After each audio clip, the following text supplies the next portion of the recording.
Welcome to Beyond the Closing Table with Setco Services. In this podcast, we delve into the world of real estate and explore what happens beyond the closing table. Join us for insightful discussions and expert interviews that will change the way you see real estate transactions. Welcome to Beyond the Closing Table with George Brandon Jr., sponsored by Setco Services. Excited about today. I've got Sheriff Mike Adkinson, Walton County. Yeah, thank you for having me today. Yeah, Glad buddy. to be here. Thanks for being here, man. I've been waiting for this one. But before we get into the tough questions that I probably won't. No, I'm just kidding. You're such an animal. I wanted to do a little background on you because I find it very intriguing. Mm. I've known you for some time now, your family and everybody. Where'd you grow up, Mike? So I'm a sixth generation Walton County native, right? My family's been here since the 1800s, which is kind of baffling. Yeah, it's unbelievable. Think about that. But I spent a large majority of my career in Tallahassee before coming back, and I tell people all the time I could live anywhere in the country I chose to. Yeah, I choose to live here. Yeah, I choose to raise my family here. So it's just a great area. I think so much has changed. Oh God, dramatically since we're 25 years. When we're sitting now, I remember when I moved back to Walton County. And my wife, Erin, who obviously Erin said, "Hey, I'm going to go over to Rosemary Beach and meet with some folks about, possibly going to work with them." I said, "Rosemary Beach? There's no place called Rosemary Beach in Walton County." Just next to Alice, I said, "Listen, honey, I've been here my whole life. I lived on 30A and 70. There's no place called Rosemary Beach." Yeah. It just didn't exist when I left. Sure. This was Inlet Beach, the best of it, and so that I was stunned, the rate at which things had changed here, and everybody names a new community, and all of a sudden, wow, it just, which I think is incredible. I love it. I love everything about it. I think it's fantastic. Well, it's how 30A's evolved, really. I mean, it's people buy tracts of land and then create these kind of urban developments, and then now you have these little sections with unique. Yeah, each one has a unique. Probably for me, and I don't know how you guys see it, but it's interesting that there's sometimes not a lot of interconnections. So people in different communities. Rosemary Beach folks may not necessarily know the Sandestin folks, who may not know the Alice Beach, who may not know, Seaside.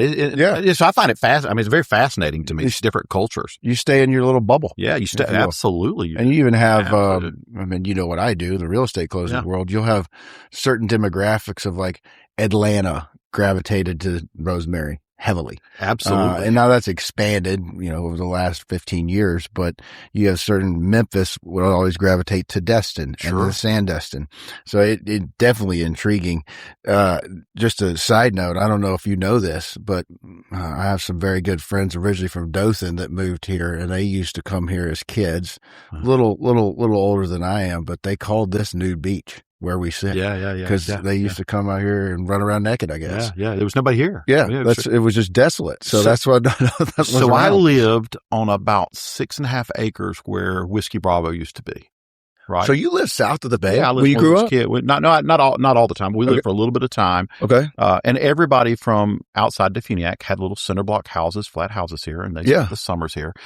And, But back up. Let me interrupt you real quick. You had 6.5 acres. Your family had 6.5 acres. Absolutely. In Seacrest Beach. We didn't have it. It didn't work. It didn't work out. It didn't work out. That's what actually, my uncle bought, we were joking. He bought 19 lots in Blue Mountain in 1970. Okay. Right. And, so he sold most of them in 04, 05. So he did pretty well for us. Sure, I bet. But pretty much, there were multiple old families, and they had little cinder block, flat tar roof houses up and down 30A. And that's where, you came down here certain times of the year. But here's kind of the funny to me. And I love the environment. I'm not anti-environmental at all. But there were times you couldn't come here because of the dog flies. You just couldn't stand it. They would run cattle off from here. And so before they started spraying those things down, people just could not be outside certain times. I mean, the yellow flies are bad now, right? Sure. At certain times.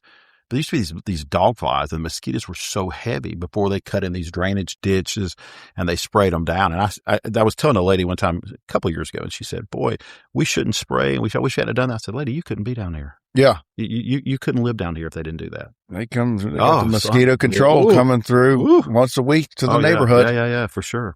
But yeah, to your central point, the growth has been phenomenal. I remember when the Hilton had just come online, and there was nothing on 98 38 or 98, till you got to Panama City. Sure. Other than Le Blues, which was a little restaurant down on 98, but that was there in the 70s and the early 80s, but there was nothing here.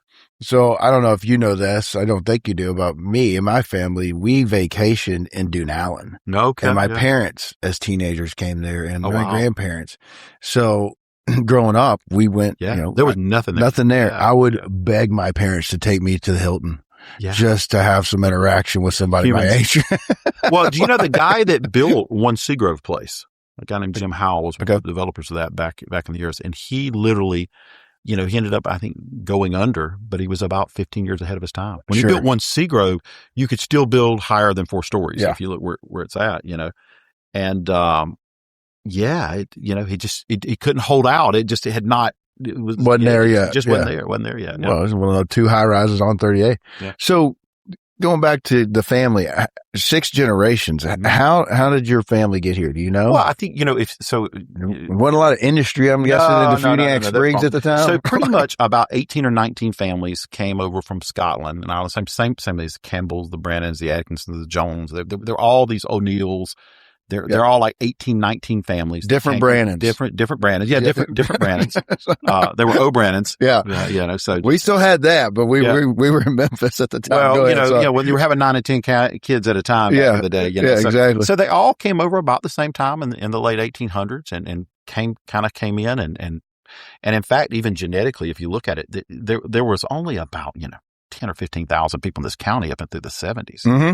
So you had just these pockets of families, old school Scotch Irish Presbyterian families. Does it free land, or was there something that brought them here? It was pretty much all homestead. Well, most of the beaches were homesteaded. Right. So everything down here was pretty much homesteaded. But they came to south of the bay. They almost all came to the Vienna. Nobody really lived south of the bay. Okay. You couldn't grow anything here. Yeah. There's nothing, and so they would come and timber it, and then so they would trap and do different things, and people, would fish or whatnot. But by and large, people either went in that deep water port at Freeport, which was you could get boats in and barges in and out, and they had a company store. There was a place called McCaskill Lumber Company, which is distant related to McCaskill's from, McCaskill's jewelry. Okay. And that was a big turpentine business. So I'll give you a little trivia. The original home of what was Florida State University was in Defuniak. Really? That's why it's called College Avenue off of Palmer College, the Florida Normal School. Right there off the lake. And so when the railroads came through, there's a town about every 25 miles in Florida along that railroad track. The lake of the spring there was a big draw as they were putting that through, and they built something called the Chautauqua, which was kind of like a summer festival where people come do arts and learning and that kind of stuff. So it was just a big farming community, and the land was cheap and things would grow here. It's a temperate climate, it grows well. And so, a lot of poor people looking for a second chance. Gotcha. Old school. So how was your upbringing in Defuniak? Oh, I think it was, in some way, I won't say it was bucolic, but it was certainly a great place to live. There was one stoplight in this county when I was a kid. So you take that for what it's worth. Yeah.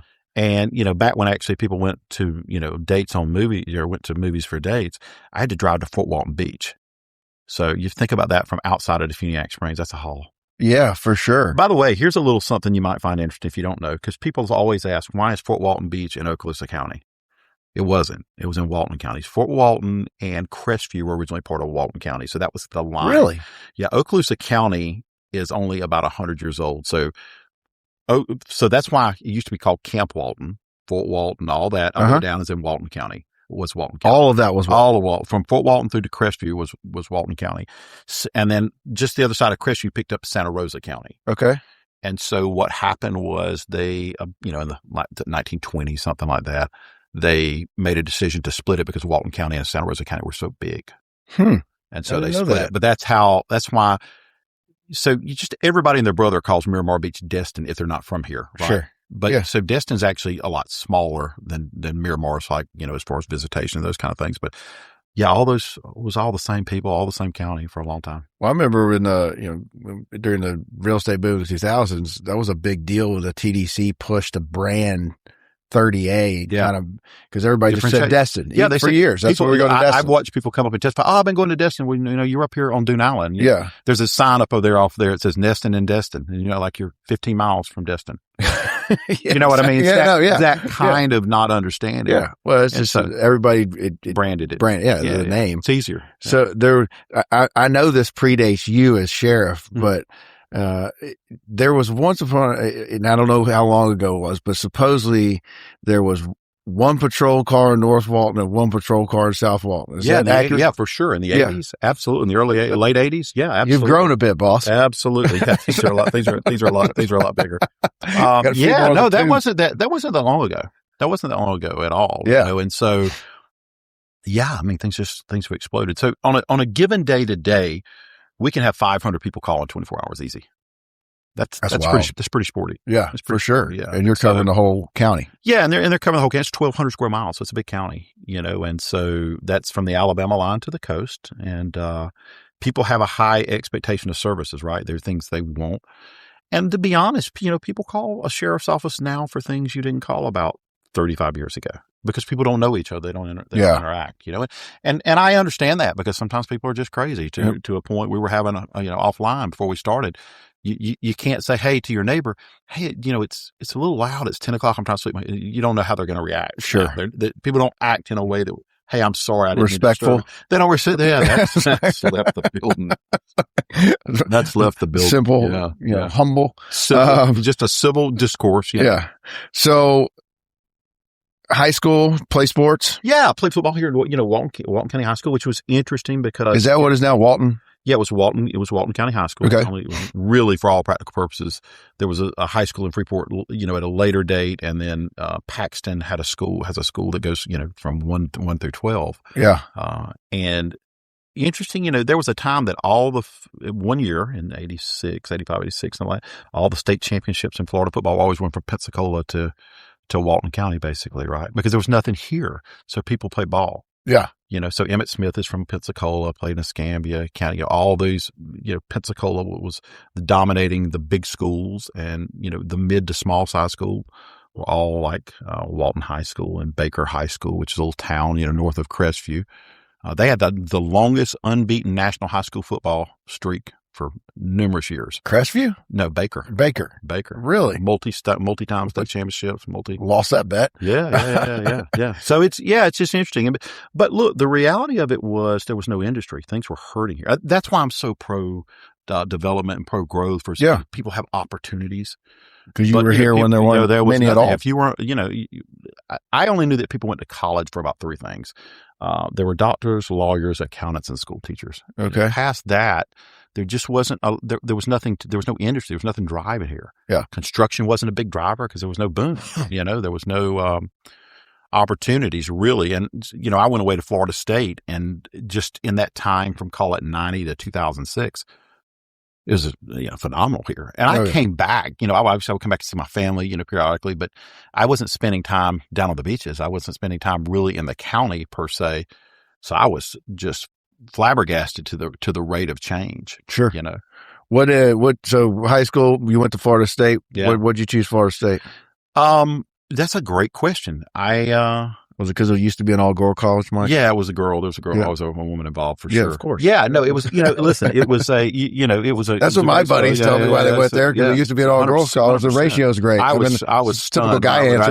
I never, I always used to joke, and I say this to my wife now. I can remember going to Florida State and going, and every day I was like, that's the most beautiful one I've ever seen in my life. The next day, that's the most beautiful. Mm-hmm. So yeah, there was definitely some culture shock there. Yeah. I actually remember just kind of a funny story. I was sitting in a big lecture class, and somebody referred to somebody as a WASP, and I'd never heard that term in my life. White Anglo-Saxon Protestant, right? Oh, okay. And I was like, I don't know if I've heard that acronym. And I was like, I guess these terms, everybody's got to have a label. But it was interesting because I don't think I even knew, I had never met anybody that was Jewish. I maybe knew a handful of people that were Catholic. Mm-hmm. If they were here, they're Presbyterian, Scottish, or a Presbyterian, Baptist, or maybe a Pentecostal. And so it was a very cloistered, very small, very homogeneous society. And it was funny. I was telling a friend of mine who's a young black kid at the time, and I'm a young white kid, he's a young black kid. We both go away, and the thing that we had in common when you got to these universities is we were all just culturally shocked. Didn't matter black or white. Yeah. We just were not exposed to different people or different philosophies or different.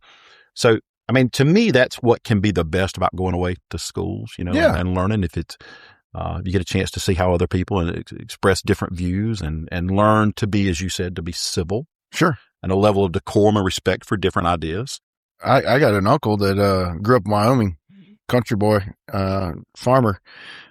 He didn't see a black person live until he went into the military at 18 years old. So so this is still the whitest county in the state of Florida with a population of over like 10,000 people, right?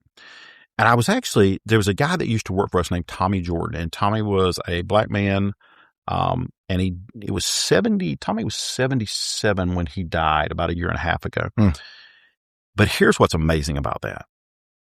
He was the chief deputy here in 1973 when there couldn't have been 1% black folks in this county. Yeah. And he was the chief deputy in the deep South. Love it. Oh yeah. Yeah. And he was an absolutely, they make movies about people. He was just a character, Yeah. And I always loved when Tommy would come to the office and I was like, how did you manage being a chief deputy in a county was almost all white? But Tommy just had a way about him. And he was a hard man. Yeah, I'm sure he was. Let's be clear about that. He was a hard man. You didn't want to cross him? Or somebody said, Tommy Jordan had slapped the fillings out of your mouth. Yeah. I said, do it. He kind of scared me and he was an older fellow, So, but yeah, I mean, I think that's kind of the cool old flavor of, the way things were back in the day, that somebody could still be the chief deputy in an all white county and be black, which was pretty cool. This county definitely has its little charm, but I think I talk about this when we talk about business. You still have a Southern way of doing things here, no question. But there's still plenty of diversity here, definitely grown over the last 20 years. Yeah. But you have the great qualities of the South and not near as many of the negative ones. Yeah, I think that's which I really like. Which I think that's actually a really good way to put that, is that the idea of hospitality, congeniality, what is acceptable conversation, what is acceptable discussion in public, is still pretty universal among people that are here in these communities. There's just things you don't do; it's not considered acceptable, and I think that's the best of the old South, if that makes any sense. It does. It does. I mean, you go down to, I always say Florida's 4 different states in one. All day. I mean, business wise, cultural wise, South Florida is just a different world than up here. And you didn't walk in and say to someone, you didn't discuss sex, religion, money, right? Yeah. You would never walk in and ask them how much money they made or what XYZ, those kind of. And as I've traveled over the years in business, working with different people, it's funny. And it took a little while for me to accept this idea of people be so forward in things they would ask that, from my mindset was not appropriate to somebody that you didn't know. You just didn't walk up and ask somebody something like that. And it's just different people raised different ways. And sure. I think that's a good thing about here. I think it still has a more family centric approach here the best sense of the word. Agreed. So college opened up your mind to many things. Oh yeah. What'd you do after college? Were you a good student? Well, listen, here's the thing.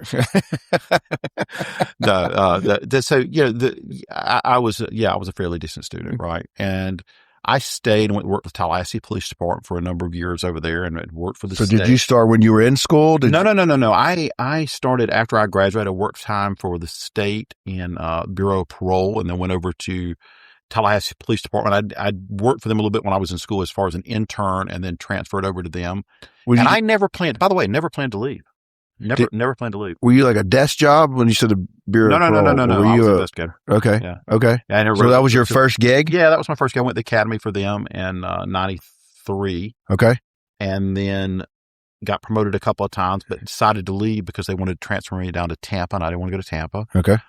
By that time I had a wife, and she wasn't ready to move. Got into law school down at Stetson, decided I was going to go down there, and then I was like, I just don't really want to do it. Yeah. It's just not, I know what attorneys do all day. It's not what I want to do. Yeah. And so I decided not to do that. You got family members that do that. Yeah. They can bill me as it is. So yeah, I just didn't, it just didn't appeal to me. Okay. So where'd you go after that? I stayed in Tallahassee, and I said I enjoyed the Tallahassee Police Department. I never thought I'd leave there, to be brutally honest with you. And it's funny because the only reason I left is I got some good advice from the deputy chief, who said there was an opening for a chief's job here in Defuniak. And a lot of people would think, well, you came back here because it's your home. That's actually not why I came back. I came back because it was the chief's job. Okay. And so my plan was to go and be a chief at one small agency, and then move to a little bigger agency, and then move to a little bigger agency. And that's kind of that pathway for chiefs. Mm-hmm. And so I did that. It just so happened to be, so it coincided really well for me. I took about a $35,000 pay cut to be the chief of police in Defuniak. Ouch. Yeah, but I was making a calculated career move. I said, okay, this is important to do this, to do X, Y, Z. And, finished my master's when I was there, and just said, okay, well, let me, what's next? And what happened is when I got over here, I just had a difference of opinion with the sheriff that was here. And I had no intention. Can you expand on that? Yeah, I didn't. I have this. I've spent my whole life doing this. It's the only thing I've ever done. Yeah, and I was here at that because you're talking about mid 2000s. Yeah, right? mid 2000s. Yeah. And so from my standpoint, I have let me interrupt you real quick. Go back. How far up the food chain did you get in Tallahassee? I mean, did you were you a beat cop? No. Yeah, beat cop investigator, but I had been a supervisor over at the state. So I'd already ran an office in investigators before. And so you had, let's call it management experience in your world. I'd already been administrator through that. Yeah. And so I'd circled back, and I'd been supervising so the field training officers are like a corporal or a first line supervisor in Tallahassee. So I'd step back away from supervision while being over there. But yeah, I just had decided to make a decision to jump into this, moving into administration. Yeah, moving into administration. So someone suggested you come over here and take this job. Actually, yes. Okay. Yeah. All right. So how long were you the chief of police before you and the sheriff got sideways? About 4 months. Wasn't long. How long? Wasn't long. We had a really difference of opinion, and just factually based, he just wasn't prepared to be in the position he was in. So he had been a trooper and never supervised one employee. Yeah. And got elected. So he had never ran a budget, managed anything, investigated anything like that. Okay. And so there was a very distinct difference of opinion about a case that we're involved with. And I suggested a pathway, and he said, oh, you can't do that. And this was to me, it was fundamental investigation when I was like, how do you not know that? Yeah. And so it went downhill from there, shall we say. Yeah. Gotcha. And so I just to that point, because I'm always curious about this, because you watch enough TV and stuff, and there's always the FBI and the ATF and all these, they don't get along with locals and all this stuff. But I don't think that's true all the time. Right. But when you say we had an investigation, was it a Defuniak investigation? It was a joint investigation. And the crux of it was simply this, that some of the crimes happened in the city, some happened in the county. Okay. And I saw that there was probable cause to get a search warrant in a location that was out in a county, but it was directly related. The same person was a suspect in both cases. And we were discussing it. And I explained to him and another individual at the time about what the problem, and he just said, well, you can't do that. He didn't understand the factual basis of the law. Got it. And I was trying to explain it to him, and he didn't get it. I was very respectful because I didn't mean anything by it.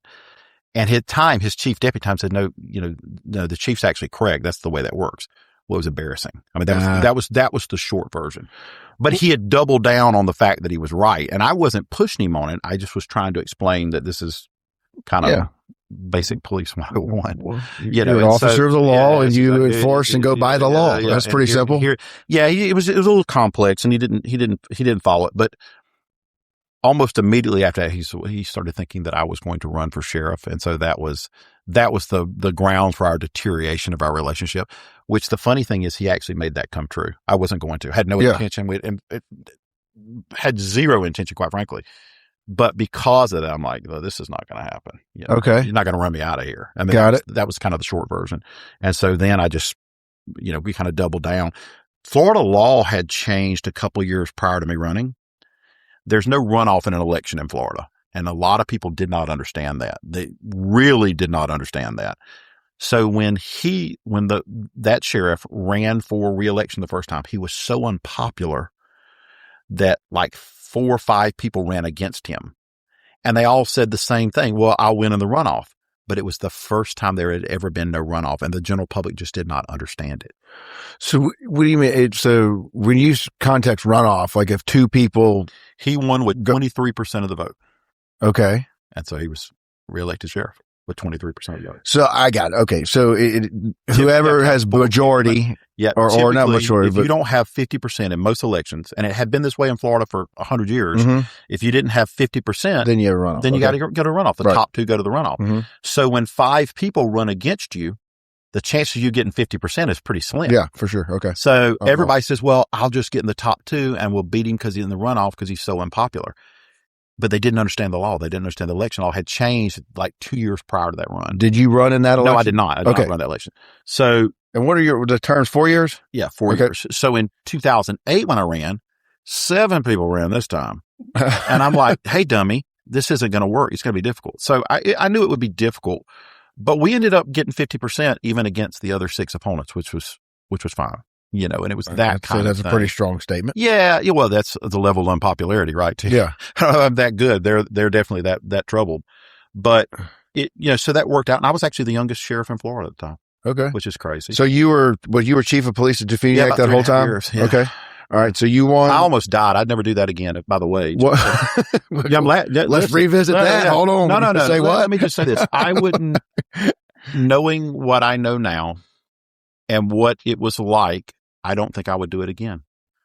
Because of Defuniac or be a chief? Being chief in Defuniac. Okay. Let me tell you why. Because it was at that intersection of being a really small agency and the drive to move everything forward. So I was touching everything myself. And I probably exceeded my bandwidth. I probably took years off my life, to be honest with you, just from the amount of effort it took to try and move them to where I thought they needed to be.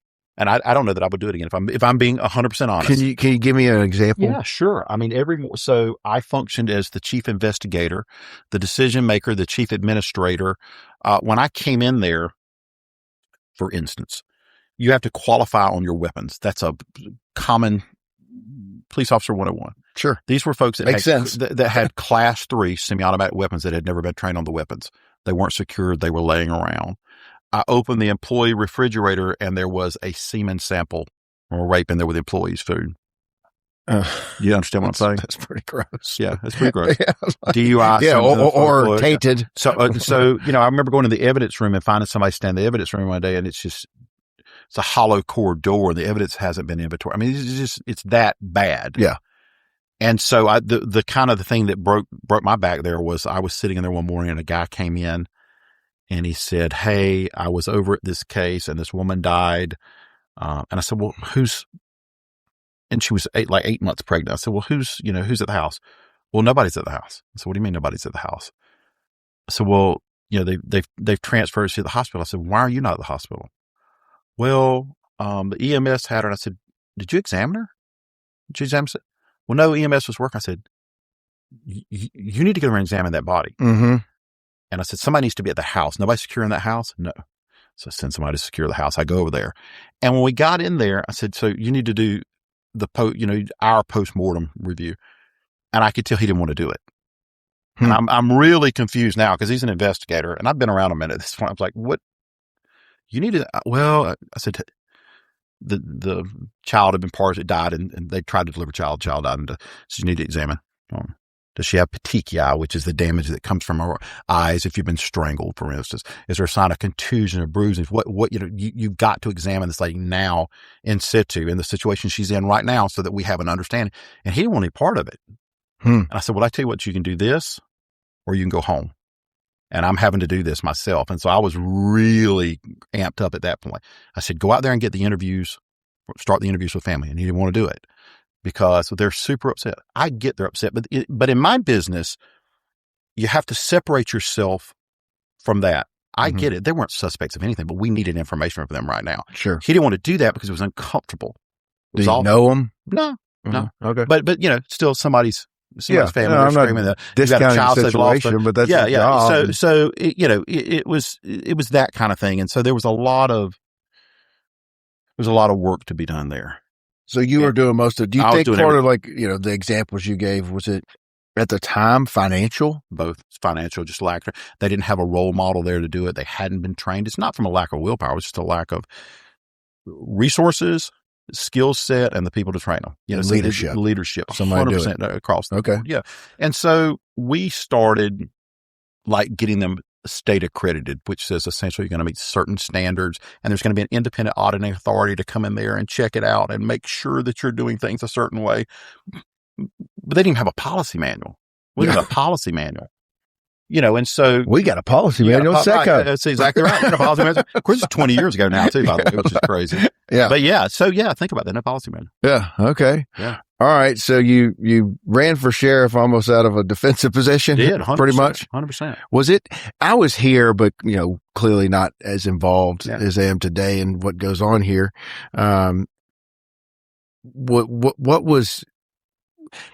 What was he doing that was short of not knowing what he was doing? I mean, I guess you don't know what you don't know. Abusive I think that the way he was, you have to understand, because he had never been a supervisor, he had never had an employee.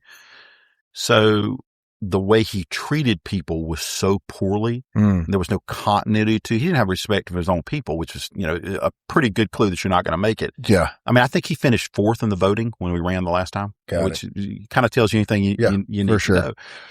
I think it's a matter of, and then this word gets a bad connotation, but it's really ignorance. He just didn't know what he was doing. He didn't know how to do it. And the fallback to that is anger. When you feel like you're being embarrassed or you don't know what's going on, instead of saying, okay, it'd be like me trying to close my house and I'm screwing this thing, or wire my house and I'm screwing this thing. And you say, hey, Mike, you might want to just, let a and then me getting blowing up at you. George, don't tell me how to do it. I can do this. I get that all the time. It's that kind of thing. Everybody's a real estate agent, right? Everybody's a closer. So the worst are trial attorneys that try to tell me how to do real estate. By the way, the worst to deal with us for as attorneys as well, too, right? Yeah. Just because you're good at divorce law doesn't make you good at criminal law, right? And just 100%. So I always say, listen, a cardiothoracic surgeon is incredibly talented. I don't want him performing neurosurgery. Yeah. I don't want her performing gastrointestinal surgery. You're good at what you do. Stick to your wheelhouse. Stick to your wheelhouse. You're a dermatologist. You might want to take the pass on, doing brain surgery. And we'll get here, but to the point of your point, you've grown politically in the last 20 years for sure. Does that happen often with sheriffs, that because it's an elected position that get elected that don't really have any business being a sheriff? Not as much as it used to. That actually was fairly common. It was not uncommon in rural counties, primarily for a trooper to get elected in an area. And that's not, listen, I have some fantastic fans that are troopers. Yeah. Friends but there's a difference between a line trooper who works traffic crashes. They don't work robbery, rape, homicide, burglary. It's not what they do. They're very good at what they do, but they don't do that in the state of Florida. Right? Florida doesn't have a state police.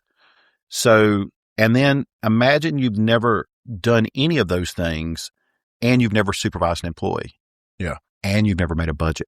Or you've never written a policy manual. So there's a lot to that, right? Risk management, are you doing things? Do you have policy and procedures that, put the agency at risk for paying large lawsuits? Things. I mean, I get sued. You would just the frequency we get sued is unbelievable. I could only imagine. Yeah. So that kind kind of. So but that makes sense. Question. It doesn't happen much anymore. It is rare. I don't see. Over the last 20 years, give or take, that I'm in sheriff, and knowing people across the state, almost all of them have some level of background now. With some level of supervision. Is there any qualification metrics? No, you serve the will of the people. Okay. Will of the So you don't have to have law enforcement background. But we've seen that here. Listen, so, you can look at the last guy that ran against me. He had never been a supervisor, never supervised one employee. Yeah. Been terminated from the 2 previous agencies. Right? Yeah. One of them for stealing, the short version of it.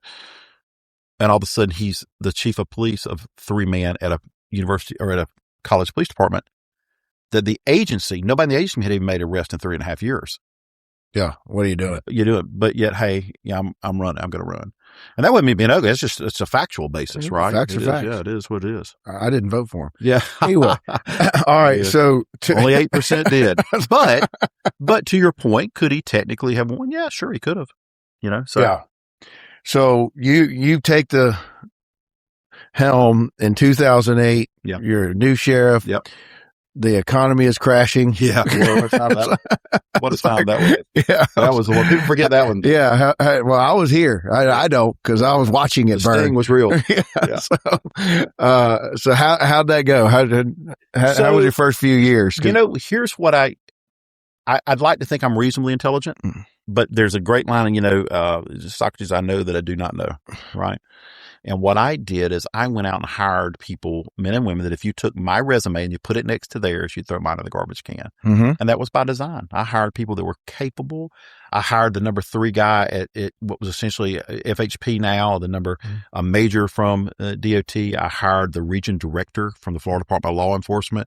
I hired the warden at the largest prison in the state of Florida. And I got them because they were all retiring and coming to live in this area. Mm-hmm. So I went out and found them, and each one of them was more qualified for my job than me. Mm-hmm. And that's okay. I mean, I was fine with that. Reagan economics. I was 38 and you were 38? I was 38. Good for you, bro. Yeah, that's awesome. I was the young sheriff in Florida at the time. Mm-hmm. And so all of those men and women were just uber capable, and they kept me on the tracks. Yeah. So they allowed me to give a vision and tenor of what I wanted. And my vision was really simple. I want to be the best. It was no more complex. I want to be really good at the fundamentals of what we do, and we want to be an example for everybody else. Well, even having, the best people around you, there had to be some different challenges with the economics of 08, 09. So, yeah, I mean, at multiple levels, the finances at Sheriff's Office were really in bad shape when we came in. They were just tremendously in bad shape. And the sheriff my predecessor had disassembled the organization. In other words, there were functions that we had, that the Sheriff's Office had managed that I don't want to manage them, or I don't want to do them. It's some of that because, his mindset was, well, my salary is not based on what I supervise. I don't care. I'll do as less as I can with it, Yeah. So people forget, take like South Walton, for instance, the fire district here. Yep. The ambulances in South Walton that's not part of what you pay in South Walton Fire District tax, right? That's the Board of County Commissioners paying South Walton to do the fire department.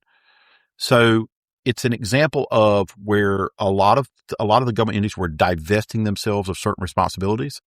And so, like at the time, I think it was Les Hallman was the chief of South Walton. He goes, well, we'll do the ambulances. The county said, okay, we'll pay you so you don't have to do it.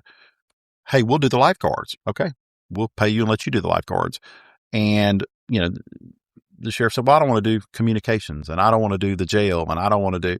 And instead of fighting about all of it, they all hated each other so badly, they just broke this thing up into pieces, which was a real. Is that how the South Walton Fire District was created? No, South Walton Fire District was created because there was no professional fire rescue in the county, which was pretty common all over around the panel. The South Walton Fire District was created just like the other volunteer at the time fire districts, except they decided to hire professionals in South Walton, but they weren't ambulance. They're strictly, so that tax is strictly for fire service. Okay. Right. And they had been in place. Don't quote me on this. I'm guessing probably 10 plus years, give or take. Okay.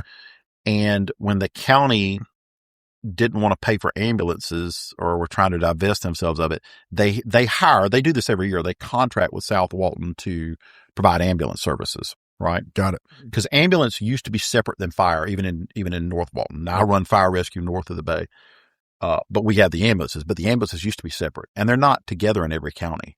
Yeah.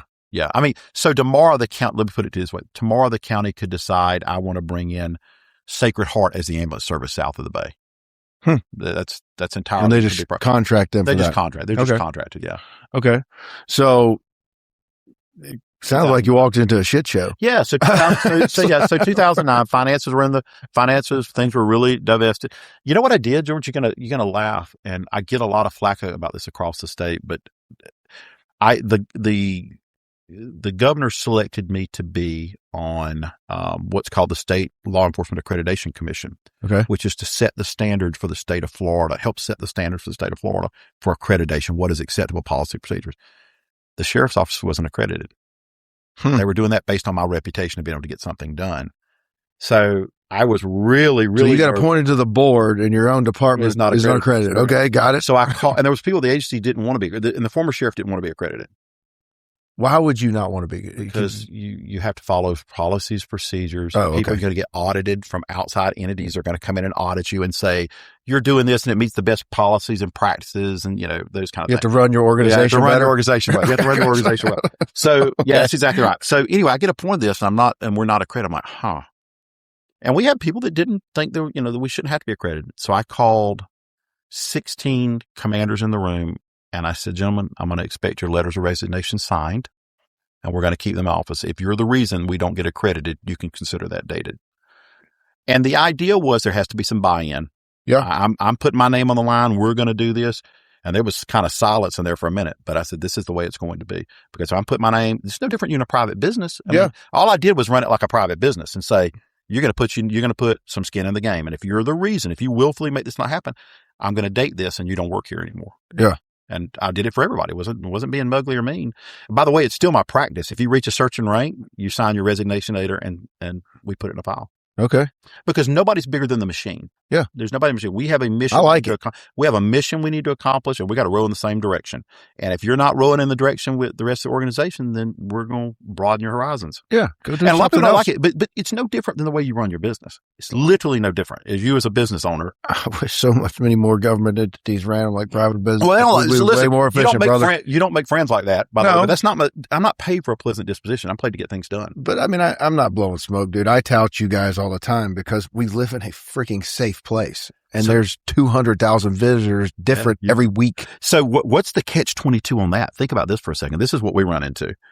I didn't put this out during the election this last time just because if I didn't know better, I'd think I was playing with the numbers, right? Yeah. But you're literally less likely to be the victim of a crime today than you were in 1990s, percentage-wise. Here? Yeah, here.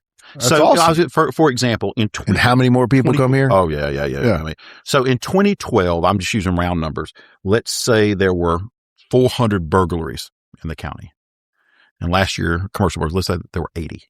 That's awesome. Yeah, but the question then becomes, are we paying too much? So, when you're safe, well, we don't need you. We don't need these deputies because you're safe, right? That's always the catch-22 is if you do it well, do you really need it? Well, yeah, so that's a little bit of a challenge, right? I would venture out to say that some other cities around this country have they've dealt with that for you as far as public opinion. So George Gonzalez at St. Joe and I had a really good discussion about this one day, which was he was explaining to me how people were coming from across the country in areas that that we've not traditionally seen, right? Yep. You see the SEC crescent, right? I call it the same thing. Yep. Yeah. The Memphis all the way over to Dallas kind of deal. It's drive to. Yeah. You drive family of 4. You can get here in 8 hours and stay a week. And he said, listen, we're seeing people from Oregon, Chicago, California, all the places that we traditionally maybe we're going to Naples and other places across the country. And he said when they were doing their surveys, one of the things they found, the number one thing they brought up was safety. Number one. Mm-hmm. And so what I say, there's 4 legs of a table. If you guys want to close real estate, or somebody else to sell, or do you want to start a business? You want to you got to 4 things. You have good roads, good infrastructure, good schools, the educated workforce, or your children can be educated, right? Good health care, hospitals, doctors, and you got to be safe. Mm-hmm. So there's 4 legs to this economic table that helps provide an environment where people want to come and start business. And I think we're one of them. I think that's the sheriff's office obligation to be a leg of that table to provide that economic stability, right? I agree 100%. And so we view it and run it like a business. We viewed it and run it like a business.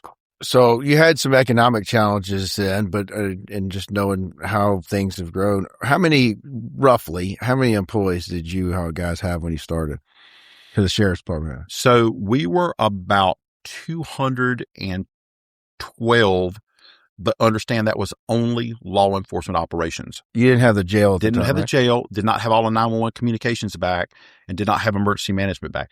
But by the way, they were all part of the sheriff's office 4 years prior to my getting there. Does that make sense? Yeah. So he basically kicked everything he could out because he didn't get paid any different. So if tomorrow, I couldn't, I've fixed it in a manner where the sheriff can't do it anymore, which one of the things I'm kind of proud of. But if I wanted to kick everything out but what I'm statutorily responsible for, It doesn't change my salary. Yeah. So when somebody comes to me and says, there was an issue with a local fire department in a city where they wanted to come to us. And anyway, here and there, somebody said, well, sheriff's doing it to make money. I don't make any more money. It doesn't affect me one bit. It's more aggravation, right? But so for him, he was like, well, how can I get less aggravation with everything? And that was kind of his way of doing it. So for us in 29, when the economy is a dog, we just did some analysis, said, can we run, it's two questions. One, can we do it better? Two, can we do it more efficiently? And they're not always the same thing, right? Mm-hmm. Being better may not be, it may cost you more money. But we knew, we started doing it. I said, look, there's economies of scale on some of this stuff. We can make this thing work. And I think that's how we were able to survive. Yeah, man, you remember 2012. I mean, I think that was like the bottom of the barrel for me. 2012, 2010, something like that. Just that was coming back. Yeah, but remember, we log in arrears. Okay. We're a year. So all our budgeting is done in last year's arrearage. So, 2012, you're banging, but I'm still living on 2011 numbers. 2010, right? Well, you also had oil spill in there. Yeah, well, 2010 was oil 10. So it was just like a kick on top of a kick. So it was really, we did several exercises. I never thought of it that way. Okay. Yeah. So, and we do several exercises of what things would look like reductions in budget up to including how many people get laid off. Yeah. And so one of the things I did was I called 45 members of the organization in, and I brought my CFO in, and I brought copies of the budget, and we gave to everybody. And I said, ladies and gentlemen, we have three options here. One is you cut $3 million. One is you cut $2 million. One is you cut $1 million. And I'm going to leave this with you. Here's the CFO. And I look forward to hearing how you want to cut this money. Why did you give three options? So because that was the worst case economic scenario, right? Okay. It was worst case, what mid range, and the best we could hope for. But I said, I want you guys to talk about it. It was everybody from a janitor to a clerk to a dispatcher to a detention deputy to a deputy. And I left them CFO. Like the first 40 minutes they came back in there. Of course, the first thing they said, we're going to share the sheriff's vehicle. They have the captain. I said, fine. All right, great. You just say $50,000. Try again. Okay. You got $1 million more to go. Cause that's the initial, right? They're going to take your car? Yeah. That was the first thing. I said, nothing's off the table. I said, you guys do that. Cause it's cute. It sounds cute, right? Yeah. And I said, well, all right, now you say 50,000. Yeah. Let's go from there. A little more work. Yeah. So we got 995,000 more, 950,000 to go. So I walked back to my office, and like 30 minutes later, they called and wanted to send me back. Sheriff, we're having problems with this. We would have to, lay some people off. I said, exactly. Continue working on it. I look forward to hearing from you. And it took them 2 days, and they were mad. From there was, we'll lay off the senior guy. Why we got to lay the senior person? What about this person over here? Well, the first in, last out, last in, first out, that kind of thing. And they were going, well, we'd have to cut the service. No, this service is important. Well, what about that service?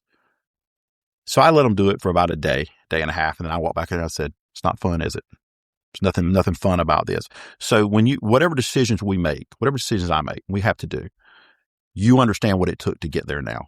That I had to look you in the eye and say, hey, you're not going to be able to continue to work here, or we're not going to come to this, we're not going to provide this service, whatever that is. Yeah.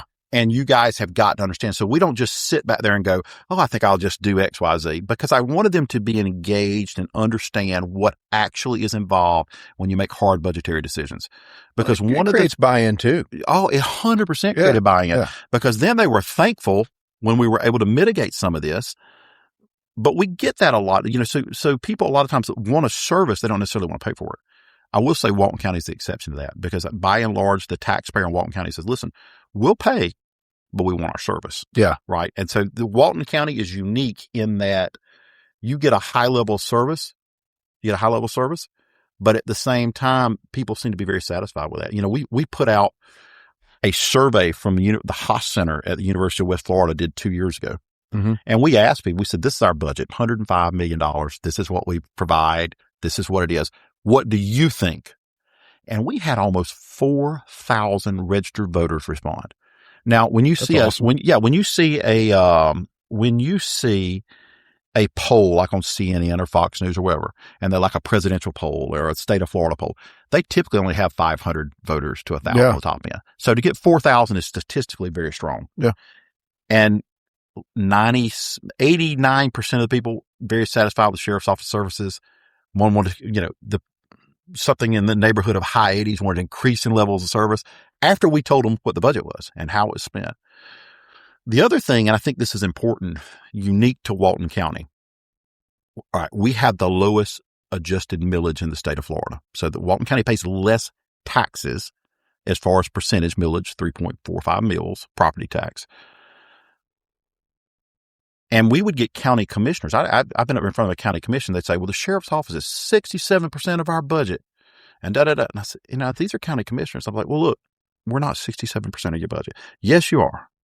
No, your budget and time was, $300 million, of which I'm 70%. So that's about 33% of the budget. No, you're 67. I had to tell one of the county commissioners, with all due respect, Commissioner, your math doesn't work. What you're trying to say is that we're 67% of ad valorem. Oh, I said, because your whole budget is 30 something million. We're not 70 something. I'd have a Learjet if we had that. Yeah. Right. And she was like, oh, well, okay. But she would say it again. I finally said, do not say that in public again. That's not accurate. Yeah. But then we go back and say, but what do you think it should be? Well, that's just too much percentage. I said, okay, what do you think it should be? I don't know. It's just too much. Problems with no solution. Well, I'll get it better for you. So we did the entire state of Florida. We got it from the Florida Association of Counties. Okay. And we were in the bottom 12 of percentage based. But if you looked at Okaloosa County, the jail and the sheriff's office, not fire, not EMS, not jail and sheriff's office together, are about 105% of their ad valorem taxes. Really? Yeah. Bay County, it's over 100%. Santa Rosa, it's 116%. Escambia County, it's over 115%. That's actually really common. It's really, really common. Yeah. My point was, you're aggravated about something, but you don't know what the facts are. Yeah. So while you percentage-wise are paying less than anywhere else in the state, you're unhappy about it. So instead of being happy, it's just because you don't know any better. Yeah. There's nothing more to it than that. Well, and, talk about the millage rate. You're also in South Walton, the highest property values in North Florida. Exactly. So that makes up for a lot. It makes up for everything. It's why you can do it for 67%. Yeah. Well, right? I mean, but I got to tell you, I've spoken to several of the cities here in town, and one of them said to me, we were talking to one of the city councilmen, like, well, we shouldn't have to pay for additional services because, we pay our property tax. And I was trying to say this as nicely as I could and explain it. I said, the property tax you pay in wouldn't cover a shift of ambulances and fire trucks, period. It's the math, the math's the math, right? Yeah. And so to your point, that is spread across the whole county, right? So the money that's raised south of the Bay, and that's primarily, if you look at Abesco and you look at Sandestin and you look at where these tax dollars, the largest individual tax or largest taxpayers, corporate taxpayers, and now obviously St. Joe as well too. You have to balance that across the whole county, right? And so we all pay for the court system. We all pay for the jail. We all pay for all these things. But there can be this very much sense of mine versus yours. And so our job at Sheriff's Office is not to do that. Say, where is the need? We do it need based.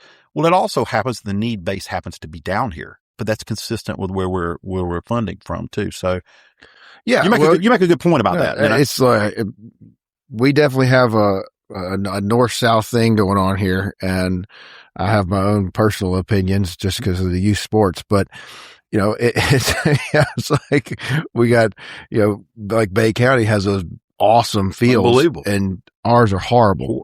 Listen, I feel the same way. So, but back to, that may be a whole other podcast, Mike. Yeah. As far as the sheriff's department and y'all do a great job and you keep us safe, but I appreciate the buy-in of the locals and the people coming here, but it's almost a must. Yeah. We don't have any huge industry that's driving, short of, which is predominantly still, next door to us, military. We have a lot of military folks that are living in Walton because of, growth, but the tourist industry is what drives this county top to bottom. It makes me, George, it makes me crazy when I hear people say that they want to, they're trying to, having tourism and quality of life do not have to go in conflict with each other. No. Right? It pays the bills. Because I got news for you. We don't have these beaches. We're Holmes County. Good point. Look, it is, there's a beautiful phrase in Latin. It's res ipsa loquitur. It means the thing speaks for itself. Yeah. Right? Nobody is saying that we shouldn't have expectations of our visitors. But at the same time, there's nothing wrong with directing our service in such a manner that encourages people to come and visit and have safe. That's what we want. Mm-hmm. I mean, I think that's the name of the game. I think there was a time a few years ago, probably 8 or 9 years ago, where we almost reached a tipping point with spring break that came out of nowhere, and it became collegiately bound.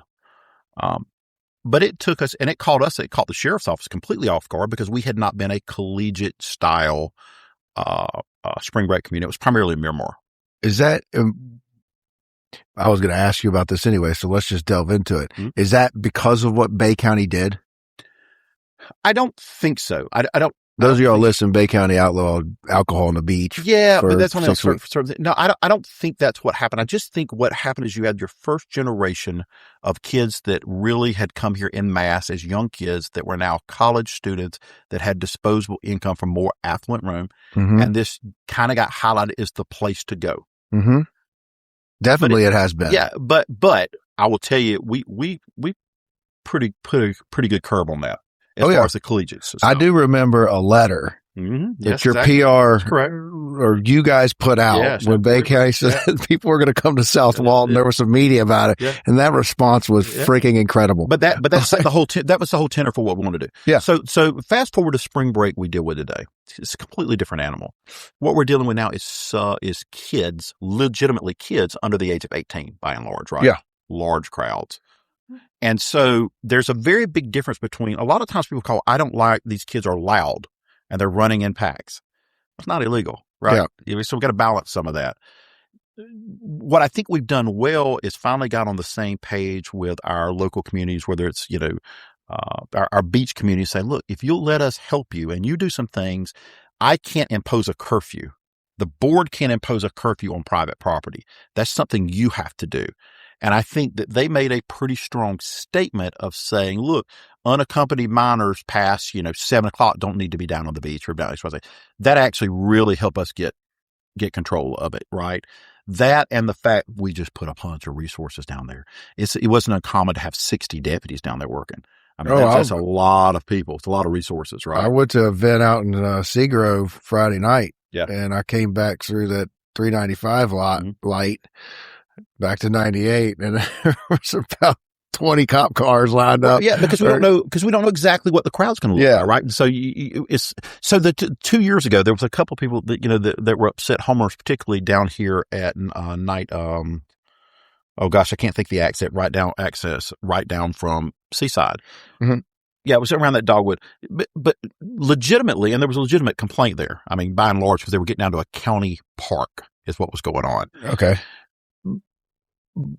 But absent about 2 nights, 3 nights, the rest of the spring and the summer had been great. Yeah. But what you remember is the bad. The bad. There's 2 events, and so we have to be prepared for those bad events, right? Or bad outcomes. So what I heard you say is, when we see that there's a curfew in Seaside for, certain weeks or days or whatever, they're doing that. Yeah. The towns, we have no say on that private and then property. You all can enforce. Then we can help enforce them. Okay. So and that really helps manage. And the other thing is providing, listen, it's not uncommon for us to come in contact with, say 4 or 5, 12, 13, 14-year-olds that are running like little heathens, right? Mm-hmm. I've had them. Yeah, you got some bad apples in anything. Or they're just being kids. By the way. They can just be being kids too, right? But, the parents are on vacation too, and they're kind of cutting them loose and saying, hey, it's fantasy land. Well, that's not the way to do that either, right? You have some responsibility for your children from that standpoint. So, I think a couple of things have gone on. I think parents have become more aware that we're not going to tolerate that. I think the communities have done a good job of setting some restrictions that help us help them, right? And I think that matters a lot. And just finding this balance in there, because you can't close everything down. We don't want it closed down. We want people to come. We want them to. Yeah, we need them to come. We want them to have memories with their kids, so their next generation will come here. Yeah, right. That's what we want. But to do that, I got to be safe. Yeah, right? We got to be safe. Well, there's been enough that's gone on that parents are just dropping their kids off at Seaside, and if they're 18, that's okay. But it seems to be those tweenies. The Suburbans come down from Atlanta. Listen, Suburbans come from Atlanta. The doors are open. Mom and Dad are having wine night, and the kids are running wild. Now, if you want to get down to brass tacks, that's a lot of what we deal with. Oh. For sure. So hey, here's $20. Go down there and get you some ice cream, walk around the Centerview. That's what's going on, right? My dad was the president of Topsail for years, and they always, the week of Atlanta high school spring break, hired extra deputies just for that week. Always. Which is kind of wild to me, but you know, it is what it is. Well, that's what's going on. That's what's going on. Yeah. But, you know, there's a few bad apples. Okay. They're going to do some silly stuff. A lot of stuff you would see is, you know, a cop from a kids run. Everybody goes, oh my God, look at these they're kids. Guess what they're going to do? Yeah. Run for cops. Yeah. Yeah. That's a shocker, but that's what happens. So, you know, what we try to do is manage where when we have these really bad apples, you know, we've had some really horrendous situations, but there's some balance to that too, is we don't live in a police state, you know, and so what we would hear some people say, well, I want it this way for locals and this way for tourists, and that we can't do, right? That becomes impossible to mitigate, but people believe that. Yeah, I know that. Don't let the facts get away with good stories. Yeah, But so I think, you know, the trick has been is really building good partnership with the businesses down here and saturating people. It's expensive to do, but it's the right way to do it. And people are safer, and we do better with it. You know, y'all do a good job with I'll call it community outreach. Do y'all have initiatives behind that? Oh yeah, for sure. So, you know, primarily we have two public information officers, Corey DeBridnia and Lindsay Darby. And, you know, Lindsay the one that writes those crafty, Corey? Yeah. Okay. So Corey, what we did is Corey kind of broke me of a few things a couple of years ago, which is what I thought was interesting and what she thought was interesting. And she would say, Sheriff, nobody cares about that. I was like, nobody cares about that. I'm like, well, you got my feelings hurt. You know? Yeah. But so Corey does a good job of crafting the tenor of what the agency is about, right? And what the community is about. So, and you'll see that in the way she does business, whether it's good or bad. We have always taken manage the message or you'll be the news. So we manage our brand. We, just like you got a brand that's Setco, our brand's the Walton County Sheriff's Office, and it's professionalism. And so just like we were talking about having to arrest or fire some employees this last week, anybody knows us knows that's what we're about. We're not going to hesitate. We're not going to hide. We're not going to look. This is what we're going to do. That's been our brand. This is the way we're going to do business. And what Corey, I think, has done is she has set our message different based on what media source it is. And what I mean by that is, what you read about us on Snapchat is not what you read on Instagram, is not what you read on Facebook, is not what you read on Twitter. They are all different because they have different audiences, right? And so we craft messages based on what the platform is and how it's going to be received, right? So my daughter, your daughters, they're not really Facebook people. They're going to be on Snap, or if they're an athlete, they might be on Twitter or something. So the message, you have different demographics. And so that's one thing I think Corey's been really good at, is recognizing how to get the message across to the most people, whether it's a letter to Total Frat Move, that was your reference a few years ago, or whether it is a video. Of course, I bring up the frat, or you know, our TikTok videos or whatever. You know, all those things are. She is given great latitude to direct the branding of the organization. Yeah. Right? So if you see the striping on our beach vehicles, Corey designs those. You know, if you see the way our helicopter looks in the bottom, Corey designs that. Nothing leaves out of that office that involves a forward-facing image unless she signs off on it. Well, and I don't sign, by the way, I don't do it. I don't sign off on it. She does it? She does it because I would not be consistent in my branding. She'll tell us, hey, that's off brand. That's off message. Yeah. So, well, she does a great job. What I really appreciate is taking a serious subject that is, everybody should be interested in, but maybe adding a little humor to it in a way where you pay attention. Sure. You get it. And she doesn't try as not to opposed to like, oh, that's so, you know, listen, so I have to tell you, we were laughing this week because, you know, we had that, we dealt with this lawsuit with, a relatively famous singer. Right. And so we had, I'm aware. Yeah. So we had dealt with that, and he was up on Fox News 3 times before that. Right. But we took a different tack to it. So the judge dismissed his lawsuit against us, wouldn't even hold a hearing, and dismissed it with what's called with prejudice. In other words, you can't even refile it because it lacks merit. And we had this really pithy message we were going to send out, but then we brought it down a notch. Yeah. So, hey, we're not going to punch below our weight. Yeah. We won this. We're still going to work for him just like we will with anybody else. Right. And so Corey does a good job of saying, all right, here was my first response, which was scorching, by the way. It would have read really, really hilarious. But we finally said, okay, let's see that. That would have been one for the books. But then she brings it back down. And I think that's what, to your point, she does a good job of reading the room, as my wife always says to me, hey, read the room, Mike. Yeah. I think it's a good job getting messages out. I think that creates another level of just the safety. Yeah. Knowledge is power. Leveraging the technology too. And I think that's the other thing, George, that we're really starting to learn. Again, different age groups, different age demographics have different things that I used to teach at Florida State for a number of years, and I'd always ask the class, and I haven't done it in a couple of years, but I'd say, where do you get your news from? Well, guess what? It's not Fox News or CNN. Mm-hmm. It's just not. And so, a lot of them get it off Twitter, a lot of them get it off Snap, you'd be surprised where these younger people are getting their news, but it is not traditional media sources. There's a danger to that. There's a real serious danger, a divisive danger to it.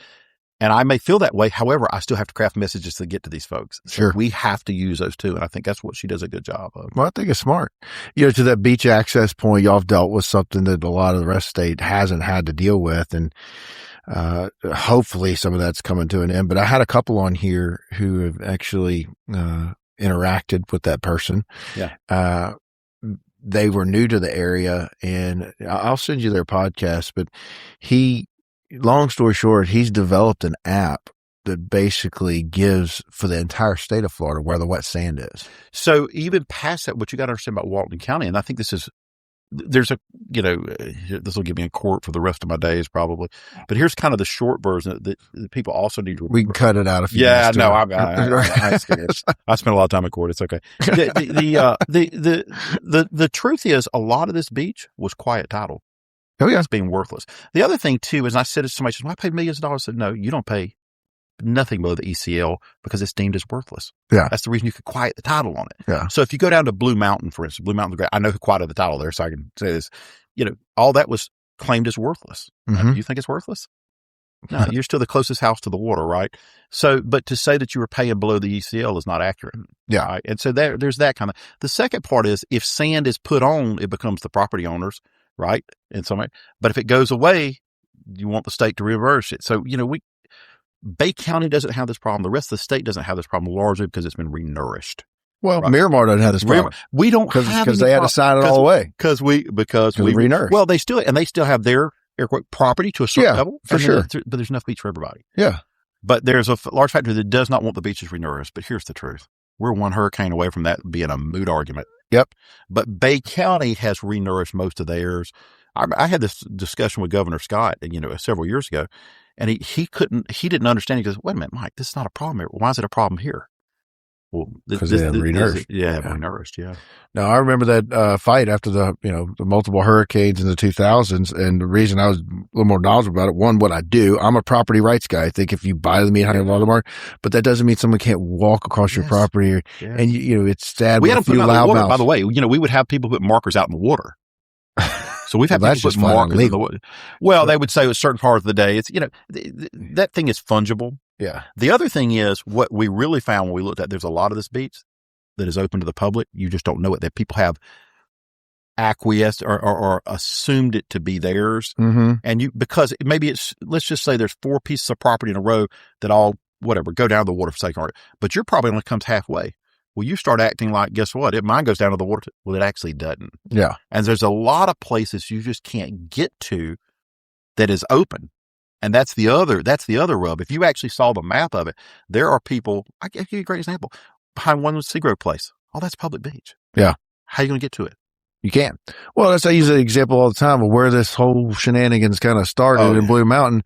But no one's going to pack all their stuff up, their family, their cooler, their umbrella, and walk down in front of the retreat. Yes, exactly correct. They're not going to walk. By the way, you had 2 private property owners fighting there, even before the public side of it, about where the outfall went out there, and arguing about this outfall, calling the cops to each other every other. We have the same people that call like 40 times. God bless you. Yeah, it is so frustrating because I think most regional people could come up with reasonable solutions. And even most of the private property owners I've dealt with, it was never really an issue until you became disenfranchised. In other words, I showed up and I'm sitting down and I'm blocking your view. I'm turning my music. I'm loud. I'm cussing you out. nobody has to put up with that. Yeah. Right? You shouldn't. But what we would get, and I literally had a guy, I should call him by name, but I won't for the sake of argument. Plus, I think he's actually passed away now. Yeah. But he called, and there was nobody on the beach. He called, and he was raising hell about his private property being destroyed. Look, and they sent a picture. There was no human being within sight on the beach except one lady sitting down there with her child who was about 3, who was a visitor from out of state. Mm-hmm. And she wanted her forcibly removed from the property. Here's the thing. Under Florida law, she either is or she is not on private property. So that's problematic. So could he force that? Yeah, he could have. And so even with what the governor signed is so misunderstood, it just restores the access to some of these. It still is not solving the quintessential problem. Yeah.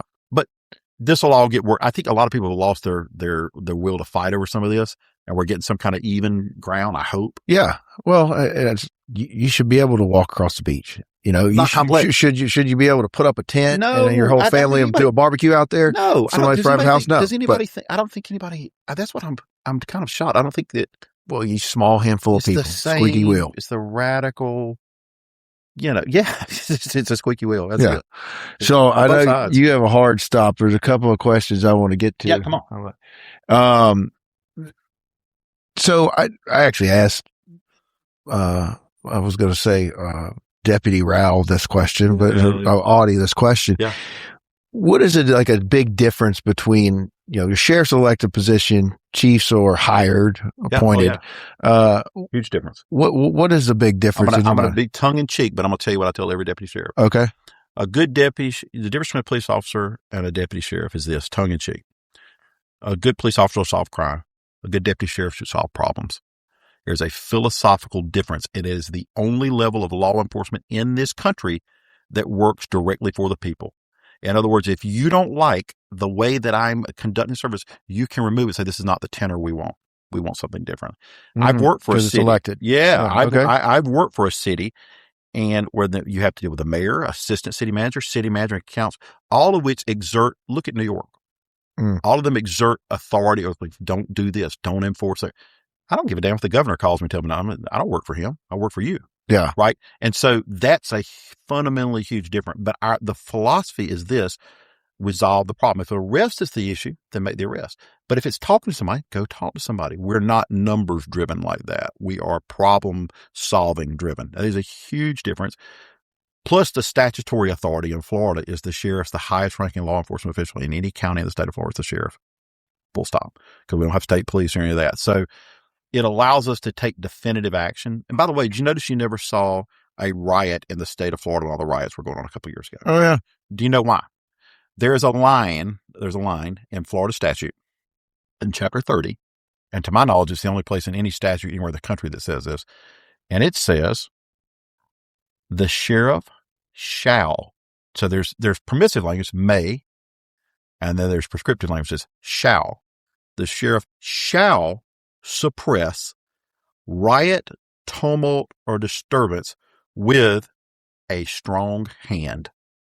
That's in the statute. In the statute. I like it. I'll tell you that out. Now, that's Florida. Yeah. That's Florida. That's Florida for you. So yeah, I mean so I just think there's a philosophical difference becoming when you work directly for the people. Yeah.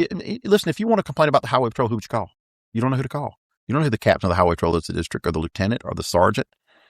You have a direct say on how your law enforcement is conducted with your sheriff. I mean, and to me, that's I never a heard big it put deal. like that, but that's, I mean, I like it. Yeah. Because you're elected and you can be unelected. Yeah, you can be unelected. Yeah. A state police can come in and say, if I dressed all the deputies, for instance, tomorrow in black and they wore balaclavas, face masks for those that are listening, not familiar with it, and we put on campaign hats and I had them strap machine guns to their back and whatever, you can say, he's got to go. Yeah.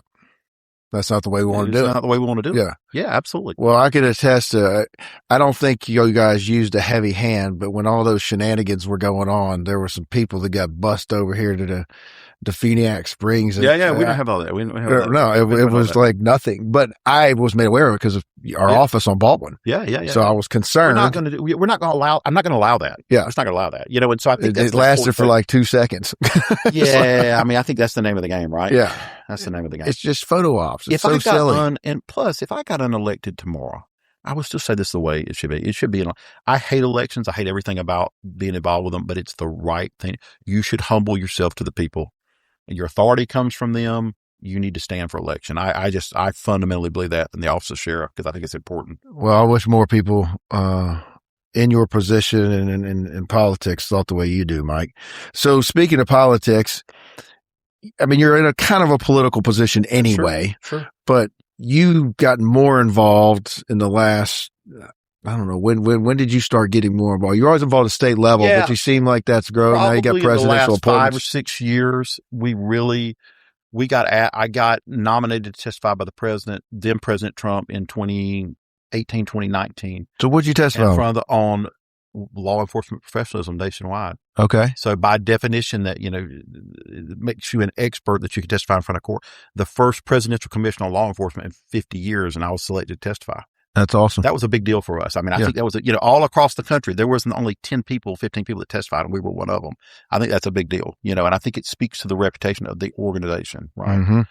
For sure. So that was super cool. And then I got appointed by, believe it or not, President Biden, and then reappointed by Trump, which is a rarity, right? To be appointed by a Democratic president and then to get reappointed by a Republican president to help drive policy for the national public safety broadband, which is law enforcement communication, public safety communication, to make sure that that is managed correctly. And I was telling you off air, that's a $50 billion project. And I was laughing because I testified in front of the Senate Subcommittee on Energy and Commerce on February 1st. And then on the House Committee of Commerce a couple weeks later. And I thought, what a long way from Definiak Springs for sure in front of the United States Senate. I mean, but I think that's good for this organization, this county. I mean, I'm getting towards the end of my career, and what we've tried to do is raise the stature and professionalism of the organization. And we're heavily, heavily involved in succession planning. In other words, preparing the next generation of men and women to run the sheriff's office. It's a $105 million business. Yeah. Plus capital. I mean, God knows what the capital actually costs on that. So, I think that's kind of my main goal now, is to get everybody prepared to succeed and take over. At the national level is to maintain the integrity of the office of sheriff and the professionalism and the reputation of this organization. Well, I look up and there's a photo op of you and 9 other guys and gals all representing their respective departments, and we got little Walton County. Yeah, I thought it was great. Big Mike's up there, the picture in the Oval Office. I'm like, holy hell, how did he get up there? I have to say, you know what? I have to tell you this funny story about the president. He was exceedingly gracious with his time. And we had met with the chief of staff before. Now, I'm blessed because I know the attorney general, right? Mm-hmm. So I've known Attorney General Bondi for a number of years. Big fan. Yeah, she's a rock star. Yeah, she really is. She's a rock star. But the president was really gracious with his time in the Oval Office, and he's extremely busy, obviously. But he told a little joke when he was sitting in there, and I was standing up next to the desk, and he had a hat on on his desk. He gave me one. But he had another one. He said, if I had another one, I'd give you this one. It said, Trump in 28. And he goes, drives the liberals crazy. And he was clearly doing it just to be funny, to troll, and it was hilarious. And I thought, that's good stuff. And I joked because the president gave me a challenge coin, which a lot of military and police pass challenge coins between whatnot, but his is huge. So it's like a mini hub. Shocking. Yeah. It was so shocking. And literally it's that big around, which I love. But yeah, he was very gracious. He likes to make statement. Oh, for sure. It's good for Walton County. But I thought it demonstrates too, to your point of keeping this place safe. Yeah. I mean, dude, I grew up in Memphis. My kids live in a bubble, and I know they live in a bubble. Yeah. But I'm proud of that. I love that. No, I'm not discounting it. I'm cautiously optimistic that they're going to go out and be fine if they leave this beautiful place. But, but isn't that a great question? I mean, that's a great problem to have. It's a great problem to have. Yes. The only thing I try to tell people is this didn't happen by accident. No, I know. Not by accident. I've been here long enough. So, but I love that. I mean, your girl's getting close to driving, right? She's getting close. I signed up through our mutual friend, the Walton County. I didn't know I had teen driver's challenge. Yeah, I wanted to take her to the Porsche driving school. You got to be 21. So I literally asked ChatGPT, where can I get my daughter a teenage driving course? Yeah. And there's all kinds of, to pass the permit exam, all that crap. Well, sure enough, something popped up in Walton. I made a call. She's going June 5th. I hope it's a great program. I didn't drop that date. So I'm not sure that's out yet, but. Well, so, but look, so we do stuff like that. And, even at our jail, we run a commercial driving school. We're one of a handful of jails in the United States of America. We run a commercial drive. We have 2 semis that we teach inmates to drive on. Yeah. Okay. By the way, the taxpayer didn't buy it because there's always it's bought with inmate commissary money. In other words, money they spend on honey buns and stuff like that. Okay. But our philosophy is, first of all, it's a moral argument. If I can break the cycle of you coming back to jail, that's a good thing to do, right? Agreed. But the flip side of that is, if that doesn't work for you, let me make a fiscal one. It's expensive to keep you in jail. Mm-hmm. So we have this driving school, right? Yeah. So we have this driving school and we teach people to drive commercially, so they get a commercial driver's license. But we also have 5 pieces of heavy equipment that they bought with our inmate commissary. That is a bulldozer, a backhoe, a front end loader, all those things, and we give them OSHA certificates. And there's people waiting to hire these inmates coming out of jail because they're now certified through the jail to drive heavy equipment or become a commercial driver's license.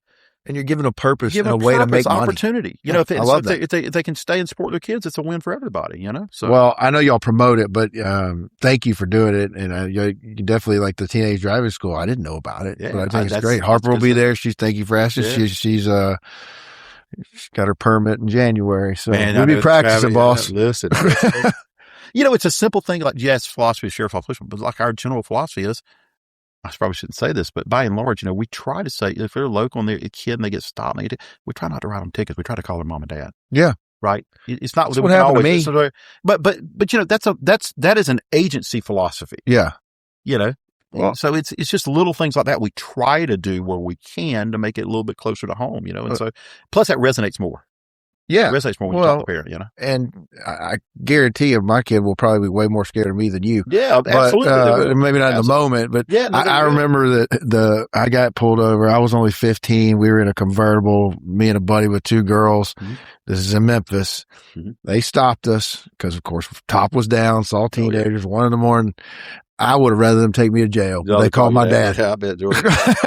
He was when he got out there, was he good? Oh yeah. It took him 45 minutes to come get me. He was not a happy camper. Yeah. So, sharing that love with. Yeah. So that's good. Like, just take me to jail, please. Yeah. No, that's great. I love it. So, do you have any political aspirations past? No. Are you just going to ride off into the sunset? You got that old Mike? Listen. I just don't. All joking aside, I spent a long time dealing with people's misery. I'm ready to do something different. Okay. That standpoint, something. Do you have any idea what you want to do? No, I don't really, but I figured it'll come to me and be opportunities and whatever. So, okay. Not, I'll drive the wife around. Okay. Maybe one day grandkids or something. You know how that is. So. She is a good lady. So that wouldn't be the worst job in the world. No, it's not a bad gig for sure. For sure. So. Well, so I appreciate you coming in here. Thanks for sharing. I'd like to do this again down the road and hear about what you've got going on. And thank you for keeping our county safe. You guys do a great job. I really mean that. Thank you, my friend. We're very blessed to live here. So thank you. Hey, look, it's my home too. I love it. I tell you, I'm going to be here long after I leave office. So, we care. And so I said, well, it's taxpayer money. I said, listen, I pay taxes too. Yeah. I like to try and pay attention to what I'm doing with my money too. So exactly. Anyway, thank you for having us. All right. Thank you, Mike. Bye, y'all.